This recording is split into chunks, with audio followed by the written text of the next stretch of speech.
Welcome to the tutorial for Acousitools Diagnostic PEQ Parametric Equalizer, available through in-app purchase.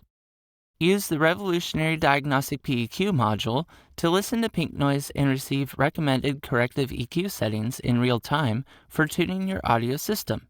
The Diagnostic PEQ module is designed to analyze the device's audio input, comparing it to a true pink noise curve while playing pink noise through your audio system. Thus, the module displays tuning suggestions for the audio system according to your environment's deviation from a pink noise curve. You can play pink noise through your audio system from our noise generators page on our website. Go to acousticmasterminds.com and look under the Resources tab in the menu bar, or click the link in the description below. Values are displayed for the center frequency, the Q, and the amplitude, providing a professional, real-time solution to your immediate audio challenges. You can switch between active and paused modes within the module. Active is great for when you want to see the values change in real time according to the audio input. Then you can adjust your system's EQ according to the suggested curves in real time. When you want to listen to the audio input in one location of the venue and bring those values back to your system's location to adjust your EQ values, switch to the paused mode to freeze the values on screen. Then you can see the values that need to be implemented when you're back at your audio system's controls. When paused, you can click on the curve's values to bring the curve's display box to the front. Click the Table button to see each band's information listed in rows and columns.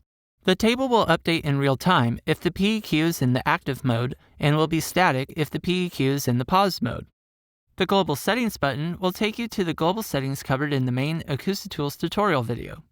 The slider to the right of the Diagnostic PEQ sets the maximum number of bands the Diagnostic PEQ will display. It will display up to the number of bands selected, picking the frequencies that need to be corrected the most. Remember, the block size setting will affect the amount of information the Diagnostic PEQ can process. The larger the block size, the more information the Diagnostic PEQ will display. The smaller the block size, the less the Diagnostic PEQ will display within the maximum number of bands allotted. In the module settings, you can switch between displaying the Q or bandwidth for each filter. To record samples from multiple listening positions and receive the average corrective curve, click the arrow button at the top left of the module to open the PEQ's drawer. Here you can tap the Recorded Samples button to record the pink noise being played through your system. Without any EQ applied in your system, record samples in each of your listening positions.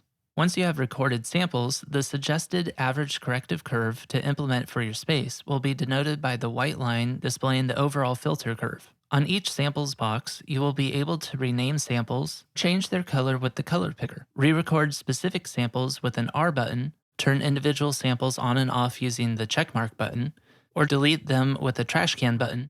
The three buttons on the right side of the drawer are for raising the center of the drawer to reveal the top of the graph while the samples are still displayed, turning on and off the information boxes, and turning on and off the individual samples curves. Thank you for watching the tutorial for the Diagnostic PEQ. For more information, go to acousticmasterminds.com.